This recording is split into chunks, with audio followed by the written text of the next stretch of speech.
Uh, we're going to go through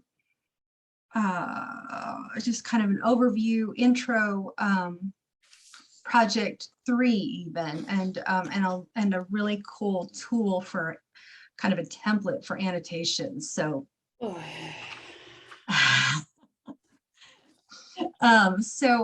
just check in, I guess. How you doing, Michelle? Good. I'm not sure I'm going to be able to make it out for the commencement, but I'm going to try. Oh, where in California again are you? Central California in Merced. Oh, okay. In where you say Riverside? Merced, right in the middle of the state. Okay. I'm like an hour north of Fresno and an hour south of Modesto. Yeah, it's quite a drive. We made it to see my dad in San Diego with the kind of family road trip right before everything closed up. We barely made it home, but it's California's great. So yeah, well, I hope you do. But yeah, that we understand. How about you, Tamara? How are you doing? I'm still running a little bit behind, but I'll have it ready to send off to Dr. Kamari. Well, it'll happen. Yeah, it will. You're not behind. You have, okay, I see you posted a draft for peer review. Your draft to me is due tomorrow. Okay. Then I'm not behind. Okay. And then it'll be done. Because you're looking at me from the new quote unquote home office where we had to clean out my husband's workshop and put it to the garage and move everything here so that when he's working from home and when I'm in class, we have solitude from others. Brilliant. Okay. But that took a little bit of time where instead of being able to do other things, we were doing this, but we're set and now we can. It's just super important. You've got your power spot and yes. You know, you can't be working or on kitchen tables while life is going on all around you. Right. I mean, you can, I don't, but I see what you, yeah, too many distractions. So we're good now. We're good. Excellent. I love it. Is this your power spot? You feel good in it? I do. Well, this is my first time working in it, and I like seeing the books behind me. I do too. Those are my friends, my company, and yeah. And you can't see my husband's desk. Well, we share a desk, and so he's actually sitting across from me. So if y'all are talking and I start giggling, it's because he chose to make a face at me. Well, you know, you got to give him some. But other than that, I feel really good. Especially after Michelle's advice last week and just hearing about the reflections and that outline. And so I'll have it ready for your review and then have it ready to send on to Dr. Kamari. I feel good. Marvelous. Okay. And Amy is apparently in the same boat I am, or was. Amy, she doesn't have sound. I was telling them I thought I didn't have, or I thought my student didn't have sound, and then I discovered it was my fault. So I rebooted and we're back. Okay, so I am recording. I'm going to. I've got this doohickey posted, and oh no, I don't have anything because I closed everything. Okay, I'm gonna go to D2L and then share my screen from there.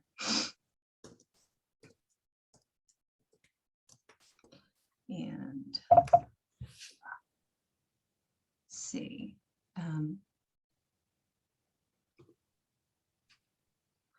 Okay, so let's see. This one.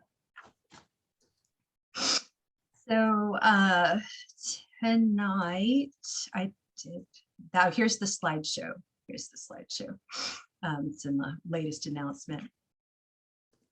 And this should kind of get us moving, even though, let me go ahead and get this started. Even though you're still working on project 2, some of you, or you're getting ready to send it to your faculty specialist, it's not too early to think about project 3 because it is so deeply related to Project 2, especially in terms of the introduction. Those points that Tamara, that you're working to hit, that's we'll be revising it after some more reading to really hit those points. I will make sure that you guys have a you know, checklist, which is the one that I'm using. I don't think I made that available.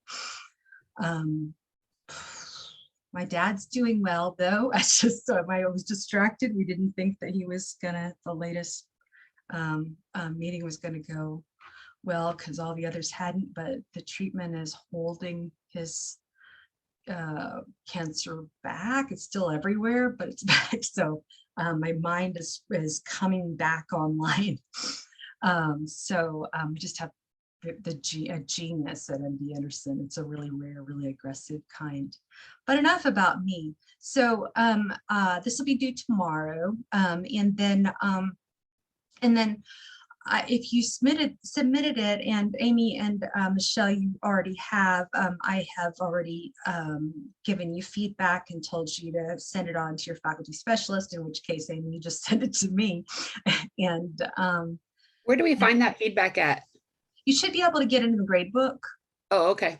So it wouldn't have, it appeared there after 2 today. So you haven't checked in the last few hours.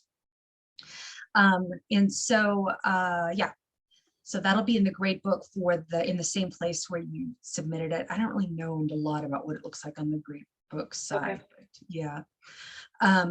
And so, yeah, here we go. If you submitted it by 2 today, then you should have received feedback. The other thing, I've asked you just to keep it moving. I'm gonna make sure unless something happens, to give you your feedback very quickly so we can turn this around. But if I haven't given you feedback before the 8th, go ahead and send it to your faculty advisor anyway, so that we don't slow down and we can move on to Project 3. I'm going to talk a little bit about forums 10 through 11. They're specifically designed to help you prep for the Project 3. I'm going to ask you guys to post to forum 10 must-read article from your list, one of the ones that is really kind of a centerpiece. If you have a touchstone piece, then that would be the one that I'd post. And you're going to talk about what makes it a touchstone. I go to back to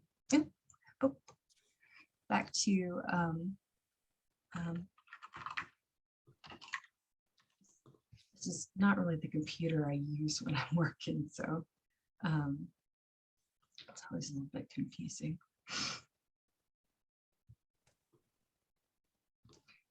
Okay, so as I try and do,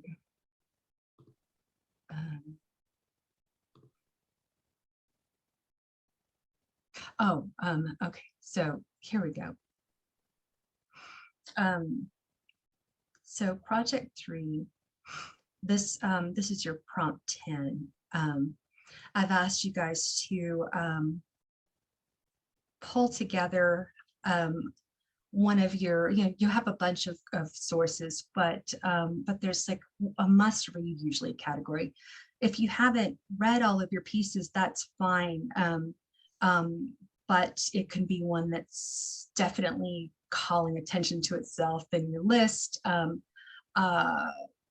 One that kind of jumped to the surface when you found it, one that has offered some really useful fodder in the bibliography, any reason.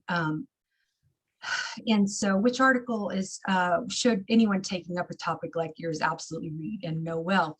At this point, you needn't know that answer super clearly and be able to back it with every ounce of energy that you have in your heart, mind, and soul. But you can sort of get behind and see what makes this piece central or important, or what could, based on what you're looking at.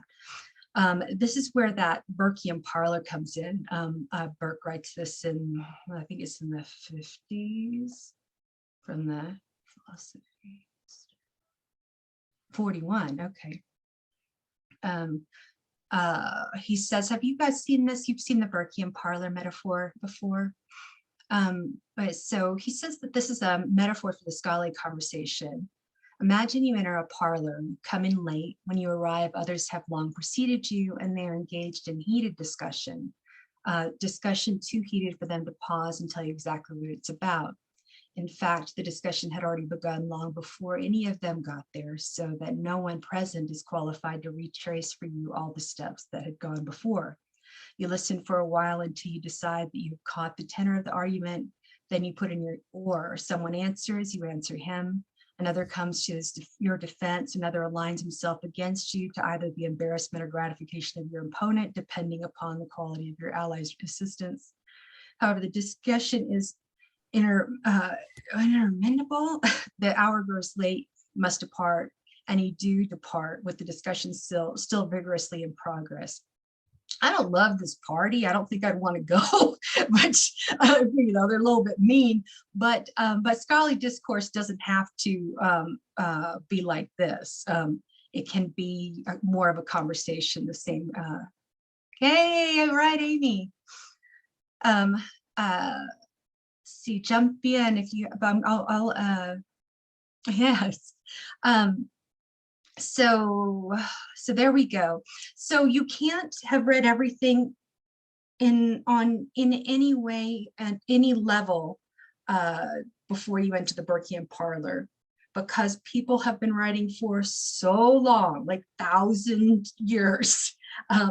No library contains all the books, even the Library of Congress, and no single human can have read all of those things.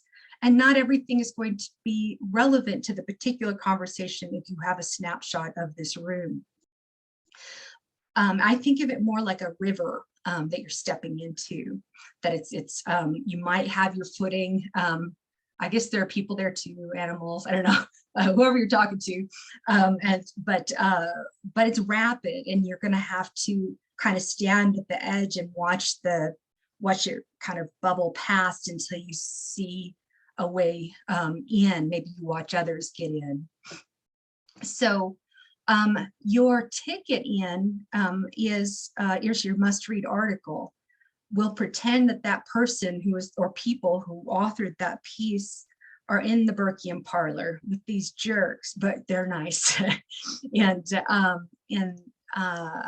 you know, you want to go to the punch bowl where this person is hanging out and raise some things, you know, some questions related to your own topic, right? You know, these George Washington letters, Michelle, or epistolary form more general, or this nagging frustration that you have at the center of your work, Tamara, or spirituality and rhetoric at the center of someone like Mr. Rogers, other children's programs, or just in the world more generally. So who do you want to talk to? Maybe Jeff Ringer's in there talking about rhetoric in the Christian tradition. Maybe Elizabeth Vanderlei has that edited collection, and I don't know how many people are in that, but maybe all those people are at a party and they're sitting around a table, and you want to talk about Mr. Rogers with them, even though nobody in that room is talking about Mr. Rogers. But you can talk about it within the context of the conversation already on the table. You know how you gently introduce a new subject that takes things in a different direction. That's one of the joys of just sitting around having coffee. So yeah, anyway, so draw larger clouds. I'm talking about one of those less comfortable, much larger, and maybe more formal gatherings at work or something. The Burkean parlor, that is your 595 project. Some people get more attention than others. You should know who that is, what they contribute, what's their deal, and how that relates to your own project for this class. Now, I haven't gotten into this yet, but in future classes I will more, but I'd like you to be aware of like who's not in that Burkean parlor, you know, who's people, whose bodies and work is not, maybe is not being cited, maybe not even being published for whatever reasons, you know, indigenous people, you know, who are maybe taking up stories in ways that are, you know, just don't fit that particular party where all of the publications happen. So in your initial post, and I say set, you know, set yourself a timer. You are not being asked to read that article carefully. You're not being asked to summarize that article. What I want you to do is take up that article within the metaphor of the Burkean parlor.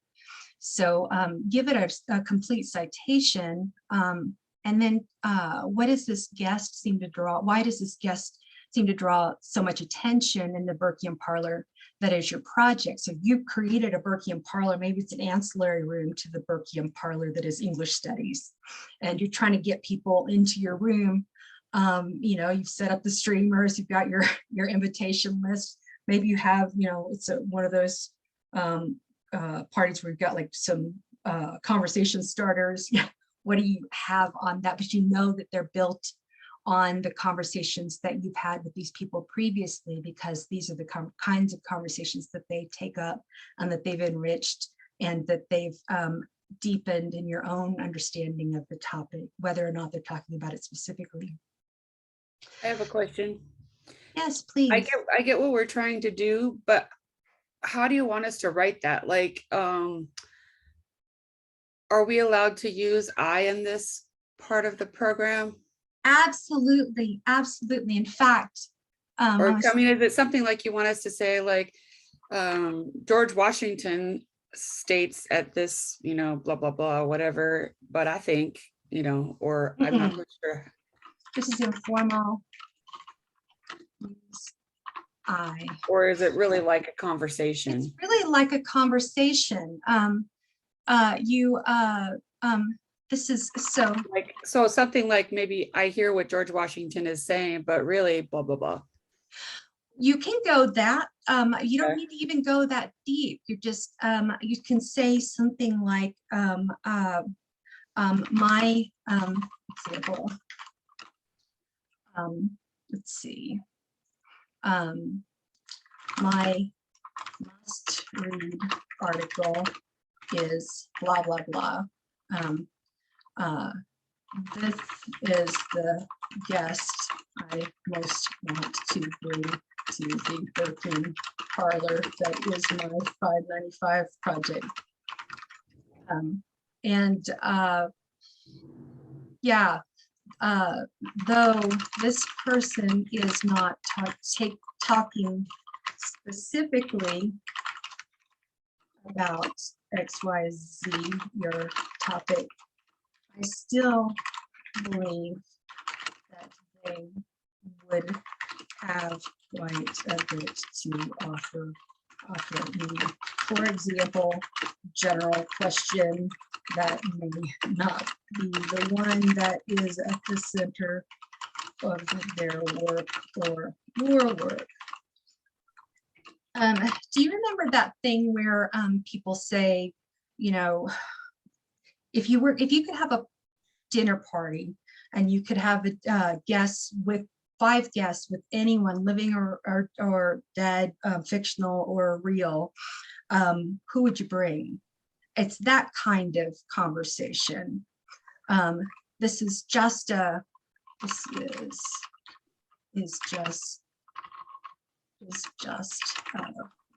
what if.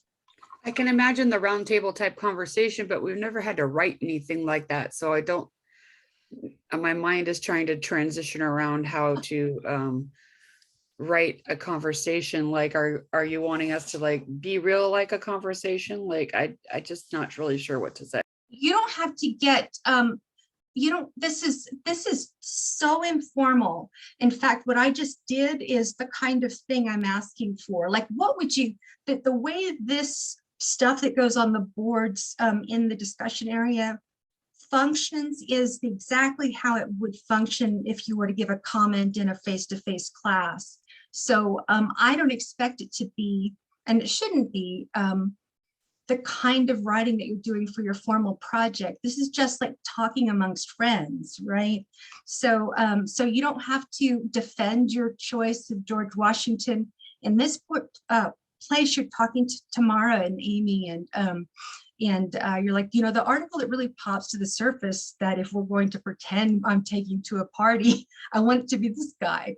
Or we can change the metaphor up, and you are bringing these people to a dinner party. And But the idea is to get us to the place of synthesis for the final project, right? yeah. Okay. Yeah, and also to just think more directly and playfully about how it's functioning as a scholarly conversation. You know, it's sort of Okay. a void that we're kind of speaking into a lot of times, and I mean, we can take up the metaphor Burkean parlor, or that it's a scholarly conversation, but it's really hard to understand it as a scholarly conversation if it's just words on a page that includes probably a lot of people we don't know, because humans have been writing for a long time and lots of people are writing right now. So This is kind of off topic, but is this something similar to what you would do when you're defending your thesis and your dissertation? ish, that would be much more formal, but it would Oh, still okay. but it would be built on the synthesis that Similar. I'm talking about. Okay. So Yeah. you would just twist the language a little bit. That Right. instead of saying Burkean parlor, you would you know, the touchstone article for my piece is blah Right, blah right, blah right. blah. So that's just code for Okay. the person that has to be in my Burkean parlor is this dude. Okay, yeah, so that's where my mind is at, so that's what I'm trying to get to here. Your mind is there. You are where you need to be. Oh, that's I got ahead of myself. You got me all excited. So that's one way to start thinking about reading the must read article. The other one, I needed a minute to finish it, but you can see it here. This is prompt. You can see that it's on Project 3. Annotating your sources. This is going to make more sense after I talk today. I've got a template that I want to go over with you guys that we can use to annotate. So take the must read article that you talked about and create an annotation for it. And maybe another one, engage with one another, just free flow, general conversation. Definitely use I. In fact, use I on the formal project too. But yeah, any questions about that? Amy, how are you doing? Are you driving? Oh, no, I'm not driving. I just never did figure out how to get my camera to work. Oh, no worries. I just want to make sure we're not trying to interrupt you while you're trying to go down the road with a bunch of traffic. Oh, no, I'm just sitting in my bed watching you. Okay. Hello.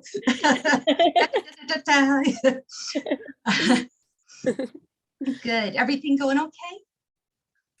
Oh, well, it's just been a really crazy week. My nephew passed away last week, and then I got the flu with a really high fever. It got up to 105. So I just finally broke my fever yesterday. So now I just feel so behind on all my school. So yeah, it's just been hard. I can still hear that flu in your voice, and I'm so sorry. You know, the body just takes you down when you're stressful and upset, and that's got to be so hard. There's too much of that going around. The flu too. And Amy, just you're not actually behind. You're in this class. I don't know what's happening in other classes, but in this class you're golden. You're actually a little ahead. So no, I have a linguistics class as a bunch due like this week, and the syllabus had the wrong date on it, so I thought I had more time, but I guess she must have changed it after she wrote the syllabus. So I'm just like, oh no, this is the worst week for this to happen. Well, there's no problem with reaching out to your professor. especially if you've built, you know, goodwill, as I'm sure you have, as you have in all our classes, but all of you guys have. Thank you. You bet. You bet. We really have, I think, caring faculty. I hope, otherwise we're gonna start punching people. Okay, so we done did that. We done did that one. And you can see we're doing the student learning outcomes. This is stuff that you're going to reflect on when you get the master's to the master's portfolio. We have crossed the line into the last half of towards sliding down towards your finish line. In this one, you demonstrate your ability to identify a topic that allows for engagement in complex and rigorous research as measured by an evaluation of each student's contract with their faculty specialist. And then with project 2, the student will demonstrate their, you guys are teachers, you see what I'm doing, will demonstrate their ability to identify appropriate secondary sources as measured by an assessment of the student's bibliography. So that's done for everybody in this room. And then project 3, I'll tell you about what this comprehensive exam means in a second, but it's really about this annotated bibliography with the introduction, which is the same thing as the comprehensive exam, but I'll tell you why that's there in a second. In that, you're going to demonstrate your understanding of conventions associated with annotated bibliographies as measured by an assessment of that thing. So the comprehensive exam means just this. You guys have seen in your degree works, you have a place for comprehensive exam. That's this class. And so about midway through the class, we have to fill out a report that says you've passed the comprehensive exam. So that's why we've named one of the projects comprehensive exam rather than having you just do something different. All it means is paperwork. So I fill out a form as long as you hit this mark, you know, everybody passes the comprehensive exam unless, you know, they're way behind and unless I fill it out wrong or something. And then that mark should come off of your degree plan, and that's just one more check mark towards the end.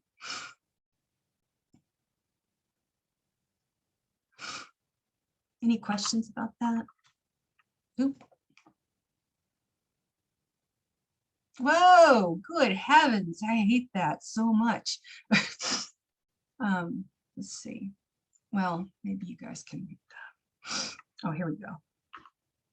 Okay, it's just going to do that. Oh, well,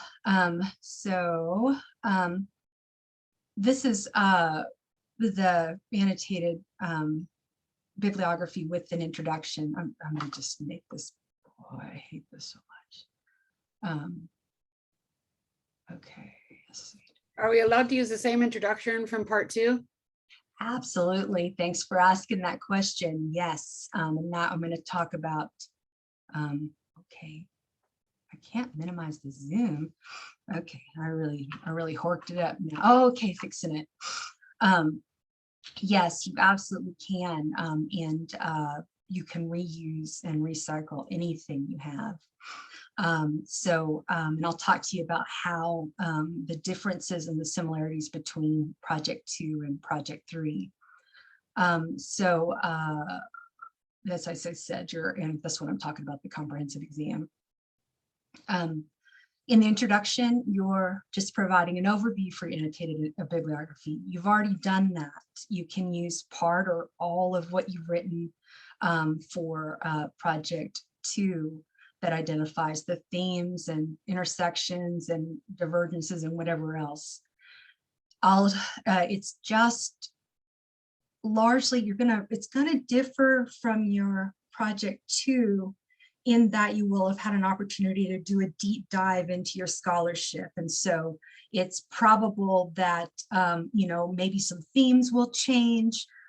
Maybe you'll end up with the touchstone text towards the top or whatever it is, you know, somehow take up scholarship in ways that you couldn't really before you started this work. And for some of you guys, I have some minor feedback that you can take up when you hit project 3, because I don't want you to take it up for this one. You don't need it. And then there's this bit right here, part 2. This is from Dr. Stewart's assignment.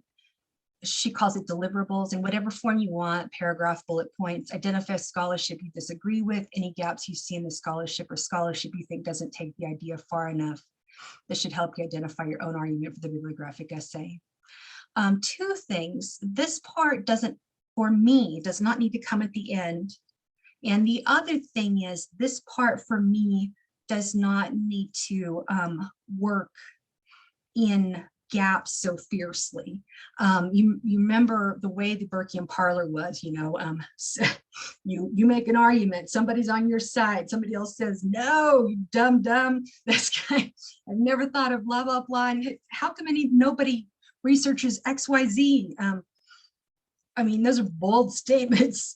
You say blah, blah, blah. I say the thing that's right. What a jerk you are. You may be partially right, but only because you had a good day. I want you guys to be thinking about this more as a conversation where you have something significant to bring to the table. There will be a gap that you're filling, but only in that, from what you're seeing, this fits the conversation. You're taking Mr. Rogers into the scholarly conversation that is rhetoric and composition to and bring it together with the conversation that's happening in the field that ties it to the Christian tradition, is what they call it a lot in the field. So that's something new. And even if anybody else has done those 2 things, your take will be different. And so you don't have to open up. A lot of times when I see these pieces that students are working with, and they have really followed this part 2 to the letter, it's just this, they create like a yawning gap, a huge gap that says, no one has ever written about this thing ever. And which is probably not true because we haven't read all the things. So-and-so says such and such. I vehemently disagree with this dumb. Instead, so-and-so says such and such. The part that they didn't take up in their argument is what I will be building on, that kind of thing. So it's kind of a nice, like, pretend they're sitting in a room with you and you're not ready to have, mixed martial arts throwdown with them. I don't know what these gentlemen were doing in the 40s with their Burkean parlors, and I would be dudes. But there's that. Okay, so your annotations, and that's what we're going to talk about today. And I'm going to show you some tips and tricks. Each annotation is going to be about 150 to 200 words. That is just a target. It can be more, it can be less. Some annotations are going to be necessarily larger. Some are going to be shorter. And then, things like if you quote, you've got to give the page numbers. And so this is that slideshow, which has a link to this Groovy template. So I'm going to unpack this assignment sheet further, but so you may have questions at this point that I might answer later, but it's always open. The floor is always open for you. Feel free to jump in. Oh, that's my secret panel.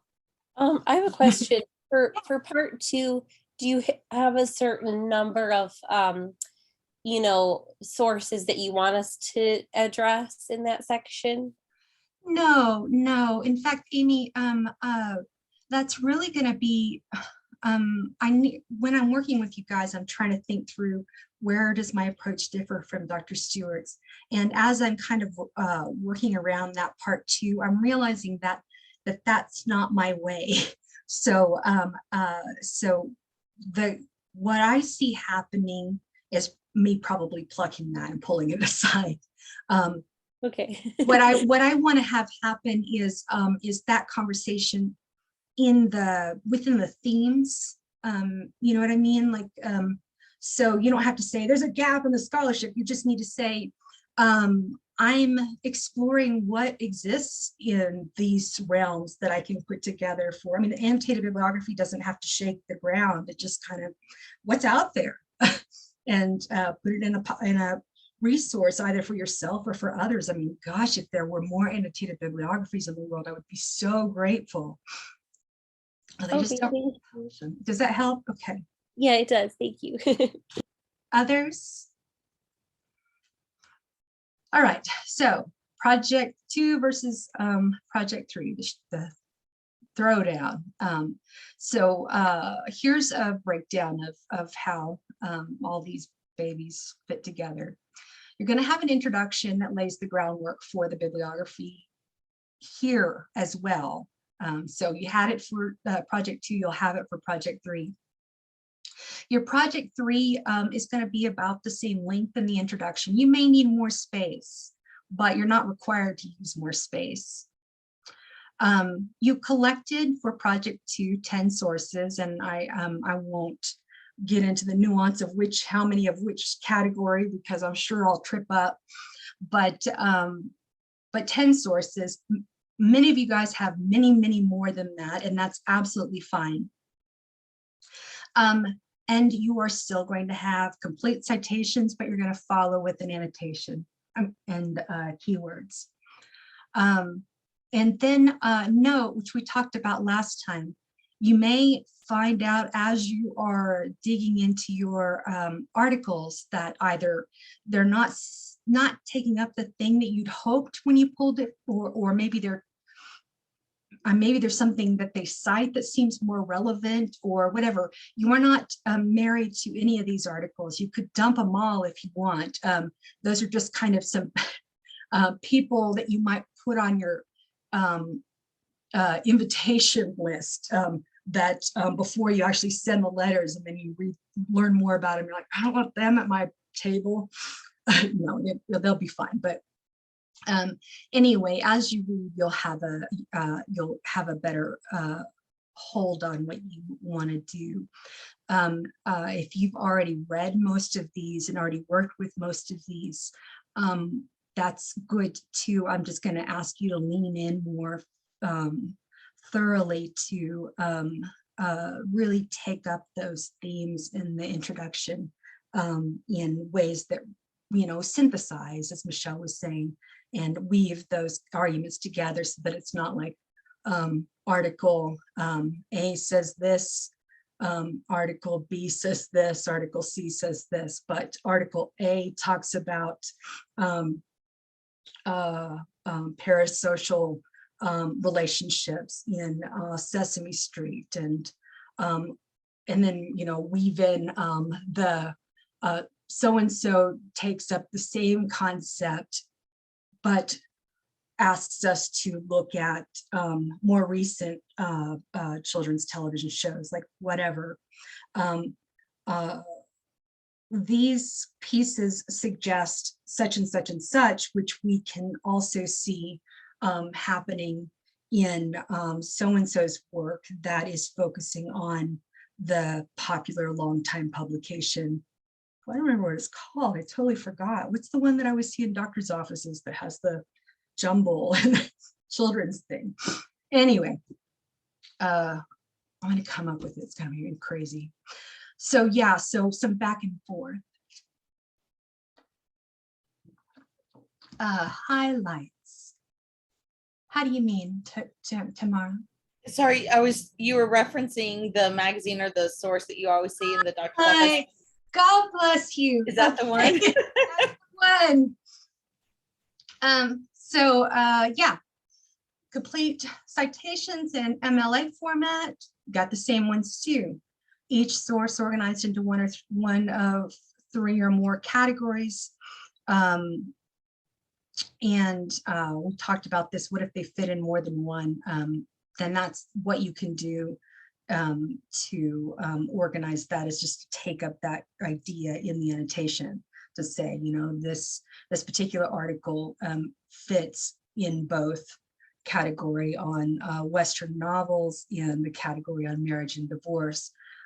However, I chose to put it here because XYZ, and whatever your reasoning is going to be fine. It's going to be exactly the right reasoning. Yeah, here we go. So your categories may change again as you read your articles. And also if you discard some and add others, it's very common, I think, that new themes will emerge as you dig in further. Or if you've already done a bunch of reading, you kind of, for previous classes on this, you kind of just step back and think of it in terms of this assignment and the themes that ask you not to make an argument, but to just say, here's a collection of stuff curated carefully by me as a gift to you and to myself, where I've just kind of thought through these questions as they relate to the central questions you guys are taking up. And then I asked you guys to follow up each with 3 relevant keywords that ideally tied to the central themes, and keywords that ideally also tied to the overall project. So this time, though, you're going to sandwich between the citation and the keywords and annotation. I'm going to talk about that in a second. And here, yeah, annotations, you don't have that, at least 5 sentences. And I've got a template with 5 sentences. This is the magical rhetorical précis. If you've had me before, you might have seen this magic, and maybe you have it already. It's not quite what we need, but it is so useful for the first 4 sentences. It's rhetorical précis. It differs from a summary, and it is a less neutral, more analytical condensation of both the content and the method of the original text. You think of a summary as primarily a brief representation of what a text says, then you might think of the rhetorical précis as a brief representation of what the text both does and says. And the part that they don't talk about is what the text does and says and what it offers you in relationship to your project in the field in terms of, you know, scholarly conversation more generally. It's less common than a summary, but it is a particularly useful way to sum up your understanding of how a text works rhetorically, but also take it a step beyond and look at how it works in terms of the scholarly conversation that you're working towards entering. So here's one that is probably one that you've run across tomorrow. Also, it's got a long reading line that goes all the way back to the 70s, that, you know, Johnny can't read, Johnny can't write. In your citation, you know, you've got your category, you've got your full citation, and then here's an annotation. And I'm going to go past it, and show you this. I'll show you an example in just a minute, but they ask you to start with the name, the genre, the date in parentheses, a rhetorically active verb. Check this out. They offer some, and in a that clause containing the major assertion or thesis of the text. So author in the article title, blah, blah, blah, that verbs, this is like Mad Libs, verbs are used, are asserts, suggests, claims, explains, that the major assertion, which is the thesis statement. So this oh my gosh, that's so helpful. Thank you. Isn't that a genius? Yes. It's like it's just boomity boom. I've never seen anything like it. Sentence 2 is an explanation of how the author develops. It's playing like professional ad lib. Isn't it great? It's just like yeah. So that's your first sentence. Your first sentence's job is to do the who and the what. The first sentence's job is to say, this is the thesis and this is who's making the argument. And then the second one is you showing us the evidence that the author uses to support their thesis. Not all of it, but whatever is most relevant to the part that you want to take up. So author Sonny Bono in the I Love Cher article asserts that Cher is groovy as can be. Bono supports his argument by describing her incredible outfits, something. And then sentence 3, a statement of the author's apparent purpose, followed by an in order to phrase. The author's purpose is to blah, blah, in order to blah. This is the place where I have no idea why Sonny Bono's talking about this weird thing that I just came up with, but the sentence 2, how, they also have some BC, so B, they argue, supports their argument by comparing Cher's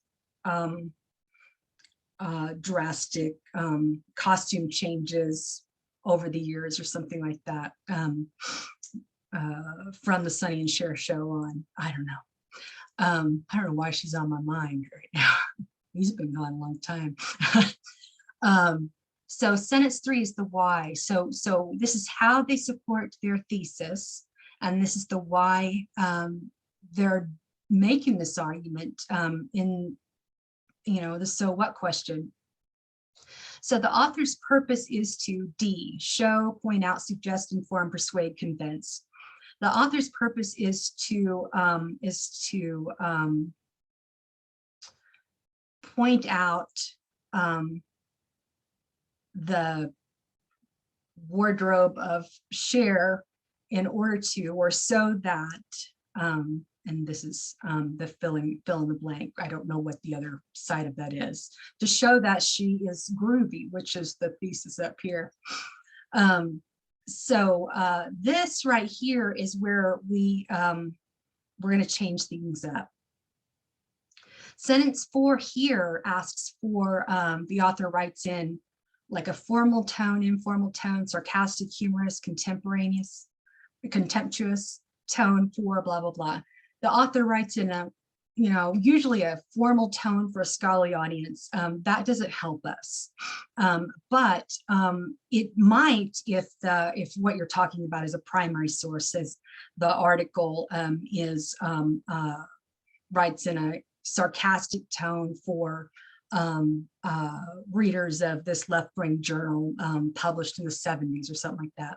But it doesn't work for secondary sources, to my mind, if you're working towards an annotated bibliography that's designed in the service of something. So this is where things change, and I'll talk about some. This is also so helpful. I'll come back to this. We'll have to have a new example for sentence 4. Here's some more fill in the blanks. What a gift. I'll come back to this. So we'll keep sentence 1, we'll keep sentence 2, and we're going to tweak sentence 4 so that instead of just describing the intended audience, scholarly audience in a formal tone, this is where I want you to situate it in English studies. So to go back to the Mr. Rogers example, so-and-so in, no, I'll go back to the Sonny and Cher article. The intended audience for this piece is not English studies per se. However, I'm I argue that it is can be in terms of my project a very helpful way to redirect towards. This is like an interdisciplinary source, but it's useful to me. The epistolary journal, Michelle. This is not an English studies journal per se, but I found it useful because this was a literary interpretation of this that appeared in this interdisciplinary project. So situate it first in English studies, and then you'll have another sentence that says, situates it as part of your larger project, including relevant connections to one or more central themes. So situated in English studies, situated in your larger project. And you might need more sentences than just this, but you don't have to have more than this, just as however many you need. When you situate it in your as part of your larger project, this can also be places where you say, this project you can draw from, maybe that's one of the places where I've situated this project within this article with here, though it really straddles both. And you will have already spoken about that in your intro, probably. I keep talking about categories, but it's not really that important. So I did that again. Other relevant keywords. I did it again. Whew. Did I do it again? Okay. Okay, here we go. I ran out of juice.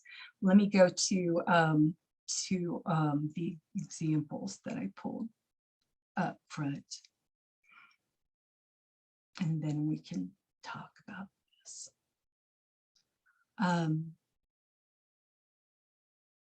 Where did I put this? This is actually better. Let me go to the handout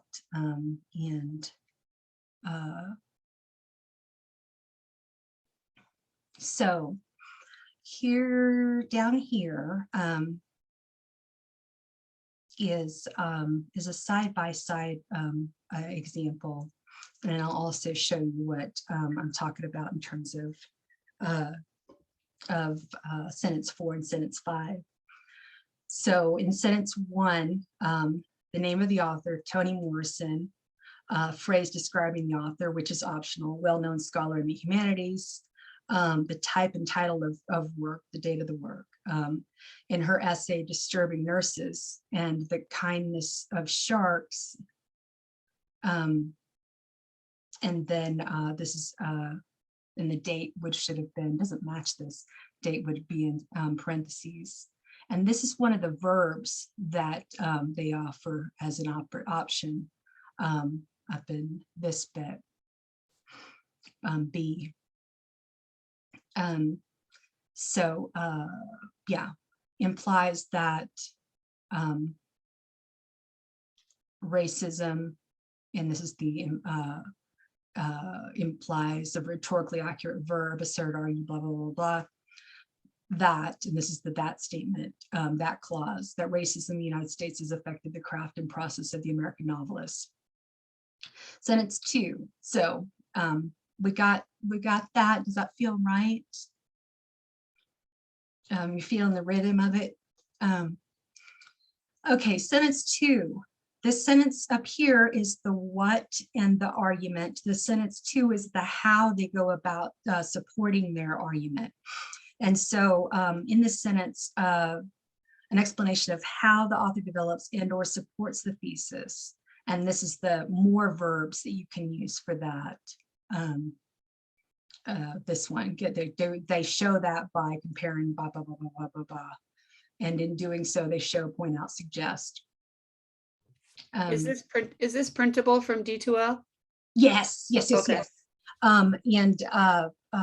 It is at several places. It's also in the slideshow, but if you have any trouble finding it, and oh wait, let me just, have I not given this beautiful magical creature to you guys this way? Let me do that right now.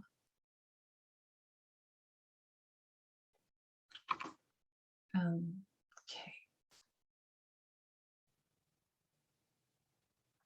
All right, so that's in the chat. So here we go. Consider the author's organization, use of evidence, and or strategies used to construct his or her argument. I would focus more on the use of evidence unless the way the author organizes something is in the service of your annotated bibliography. All of your annotations should be in the service of your larger project. What are you trying to find out? What are the central themes? In the rhetorical précis, the rhetorical is the part that they're leaning on, because it exists without context. We're putting this in context, and so it has some rhetorical things that it does and says, but we've actually got it connected to a conversation. So yeah, so Morrison implies that racism in the United States has affected the craft and process of American novelists, and that's the argument. And then she supports that argument. Morrison supports her implication, implies implication, by describing how Ernest Hemingway writes about Black characters, and then by illustrating, this is the other fill in the blank, illustrating, yeah, here we go, comparing, contrasting, illustrating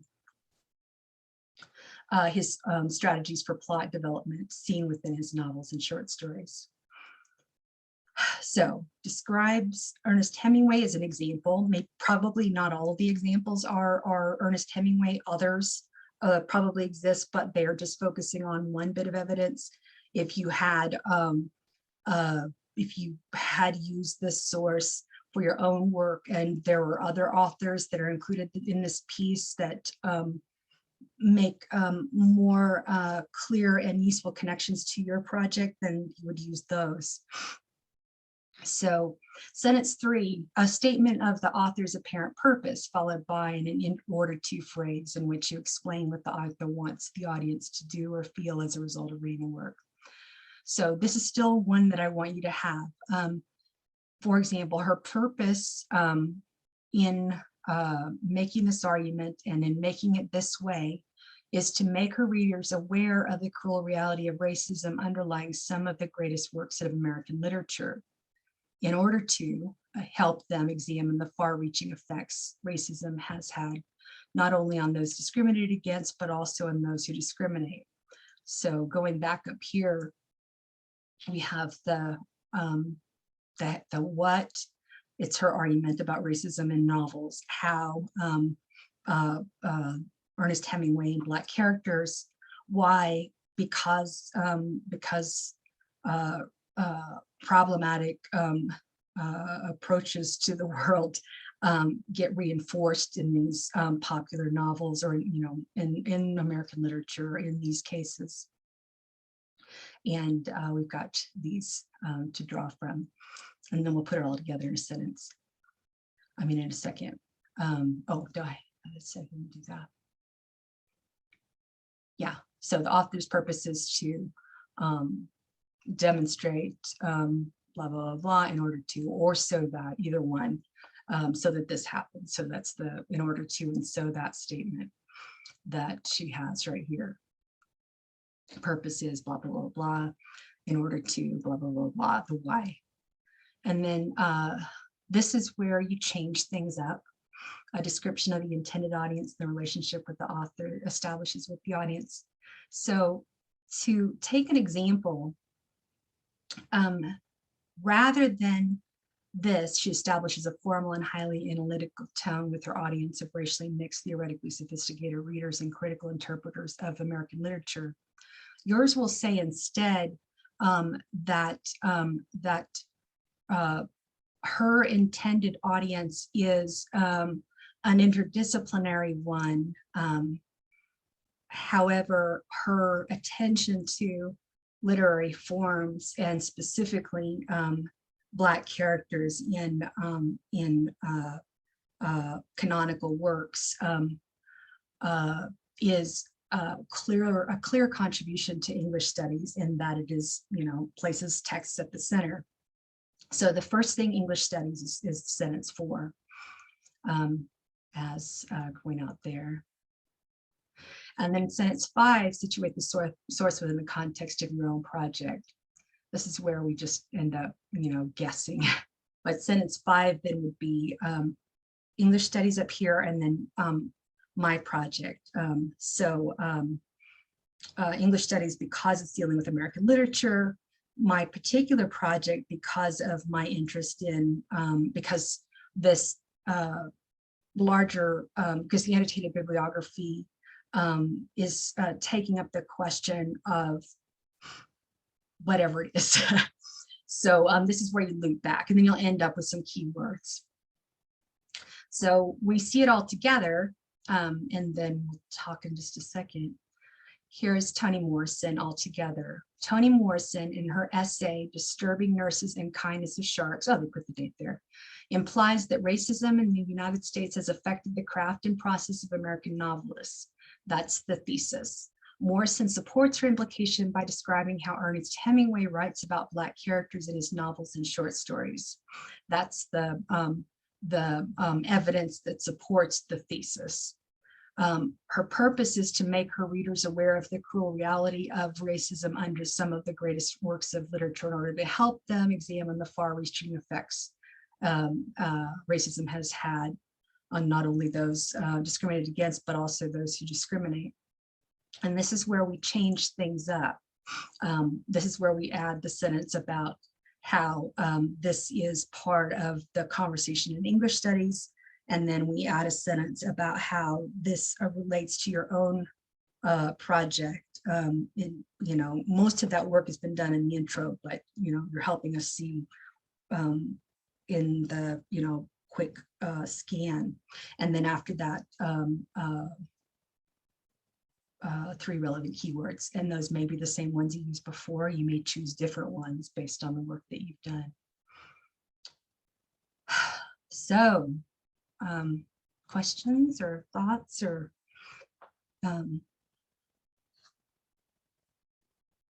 if we've written some annotations for previous classes, but they don't follow this format, do you want us to rework it to follow it? No, thank you for that question. That is, I do want you to make those moves where you situate it in English studies and you situate it in terms of your project, but there's no need to use this template if you don't need the template. Be thinking that about whether or not you've covered those big things, but it's just a useful template for those who would really be grateful for a template. Yeah, I wish someone would have showed this to me a year ago. It would have been so nice. It's keeping it private. I was actually assigned a rhetorical praeses in my first graduate class or my doctoral class in the 90s.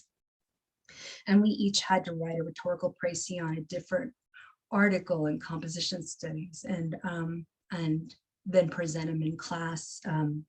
Everybody has one or two, I guess a couple students every day, every class meeting. And it was so helpful. And I never lost track of that.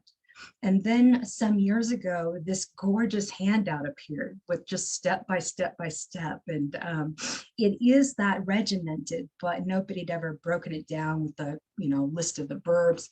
Whoever this is a technical writer. I mean, that is a beauty document that those with skills to clearly communicate in form it's a gift. But yeah, you don't need to rework these, Amy. Just make sure that they serve your project and you.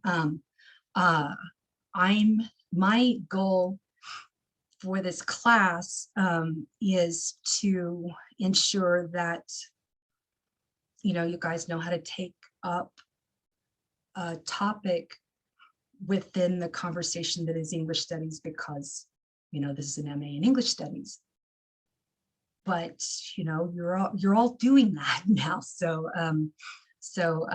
it's just a matter of kind of dealing with that in the annotations.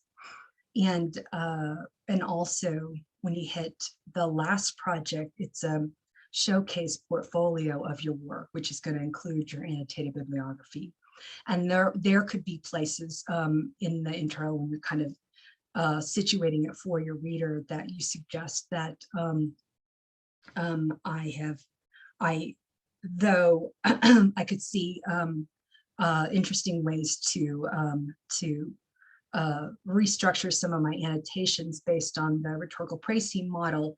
I ultimately made more sense given my role and the work that I had done previously in these making these connections to work with a different format or something like that. You don't have to go into all that, but just like if you feel compelled to, these are the things that will not make or break you at all.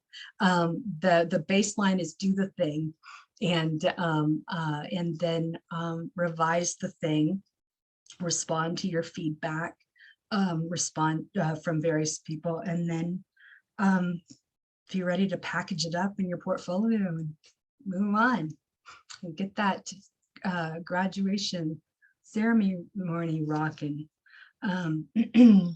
And hopefully you can get to here, Michelle. I'll be really interested to see. I've got somebody to Hood who's getting their PhD, finishing her dissertation this semester, which I'm so proud of, but I don't, our ceremonies have been so small, we don't know how it's going to go. But hopefully, yeah, anyway, so I think based on the conversation that we've had, especially your question, Amy, that I'm going to take out that second part of the assignment that asks to fill the gap or make a space for the gap. What is the argument you're making, and who are you resisting, and so forth. That can still be in your project, but I'm not really seeing it already in your intros, and I don't really see a reason for making those moves, especially in the annotated bibliography. That's not really an argument necessarily. It's sort of just here's how the field takes up, blah, blah, blah, or ways to talk about this topic as part of the conversation that is English studies, like that. Anything else? Any questions, thoughts, concerns? Do you have a must-read article that comes to mind, Michelle, for that forum? Are you still are you looking, thinking? Yeah, I do. I think, well, it depends on if it has to be a scholarly article or if it has to be something, it can be something else. Well, so yes, one does come to mind. It's an article about the archives. I can't remember which state, but it's regarding a particular regiment and how they garnered all the history from that regiment through these letters. Where is that? Where's that published? It sounds like maybe an archival scholarly piece. It is. Okay. I don't have it up right now. So if it's rather than like Smithsonian and the National Endowment for the Humanities and so forth, they publish intellectual projects that are okay, good. Okay, so this is like once removed from the scholarly conversation. But if it sounds like your piece is scholarship, but it's not English studies, so that is where you're going to. That's where you're going to make the turn. You're going to say this was a must-read article for me. The reason why I want to bring this person to the table in an English studies Burkean parlor is because I'm really I really love the what was learned from these letters specifically that can. Well, thank you. In the Loop, Iowa Judicial Branch. I don't know what, you are useless, watch. Yeah, I think that would be great. It would just, as long as it's a scholarly piece and as long as you can talk about it as, you know, why this dude who's, or woman or group or anybody who's not part of English studies should come in, and that's the way you're going to talk about it in your you know, project for me or scholarship more broadly for a PhD or whatever. It's just if you're bringing in somebody who's not you know, clearly in this English studies conversation based largely on the fact that they publish in the places that other people in the field read, then you know, you're going to work with that. So I've got pieces that do draw from archival studies and their scholarly stuff and oral histories as well. And sometimes the argument is like, we got to read these folks, guys. We are coming up with answers to questions that have already been answered. Yeah, anyway. Yeah, it's, I just found it, sorry. It's called Archiving Regiments, Thomas M. Owen and the Collection of Alabama's Confederate Records, and it's from the Alabama Review. Okay, Alabama Review. Let's look that up. Here, I'll post it in the. Okay.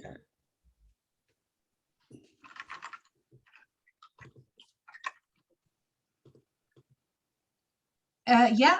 A few other ones I have are kind of like books, you know, so. Yeah, that's okay too. But yes, you are Johnny on the spot here. This is, I just put academic Alabama Review here. It's a peer-reviewed academic journal that presents the best of scholarship on the history of the state. So pretty good. That passes the sniff test. Oh, it does? Yep, 100%. For English studies? Yeah, you're going to have to situate it in English studies, but it is a second, like you said it was, it's definitely a peer-reviewed scholarly secondary source. So it belongs in the must-read discussion because it takes the secondary source box. It takes the, you know, one that you think of probably most often when you're thinking about or working with this project. And then the other thing is just, it's just not English studies, but you're arguing that it is. I mean, it's text anyway. And we would read the letters maybe differently because we'd be coming at it from a different disciplinary lens, but don't have to. So, but remember, Michelle, this is very informal. So you know, if it's I think it might be fun to take on the you know, the sense of play that is you know, like making these people and, you know, setting up the party. So so this person, I don't know, I want to describe this person, you know, a big beard and Santa hat. I don't know, because he wants to go to the party. But you know, and I would think about who else is at the table, you know. I've got seated right here this person who talks about XYZ. You don't have to put all that in there, but just a quick post that says, this is the dude I want to bring into my parlor. These are the kinds of things that this person talks about. The problem is that this person is not part of the English Studies Club quite yet. They're not wearing an English Studies t-shirt. So, but I still think that they belong at the party, and let me explain why. Okay. So yeah. Anybody else? Oh no, it's gonna rain again. No, anyway, I just watched Castaway. Just I had never seen it before. Now I'm nervous. But yeah. I know. I can't believe. I mean, you know, once we have these movies that we love all our lives, like my mother-in-law at 88 had never seen Ferris Bueller's Day Off. So I got to be with somebody who saw that movie for the first time. And my husband got to be with me when I saw Castaway for the first time, even though it's been out for so long. You know, sometimes you miss the window while they're popular. And then I'm the one who's never seen Top Gun, for example. Yeah, I've never seen Top Gun. The first time I saw Castaway, I was pregnant with my first child. So it must have been about 9 years ago. My husband's like, "Oh, you have to watch this." So I watched it with him and I cried so hard. Oh, I bet. Oh my gosh. My hormones are just, you know, me by myself and not making humans. And I was just a, you know, basket case off and on. It's just riveting. It's not even talking. He's such a good actor. And, Yeah. and I'm not an action person, but I was just like, oh my God, don't go over that wave. And then he cuts himself. Ah!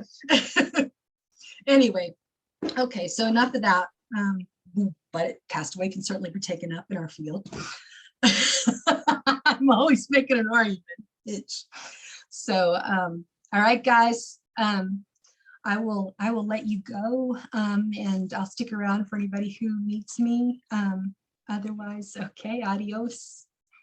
Thank you, Dr. Carter. See you next week. See you next week. Thank you so much. My pleasure. So Dr. Carter, I looked on the grades thing. Mhm.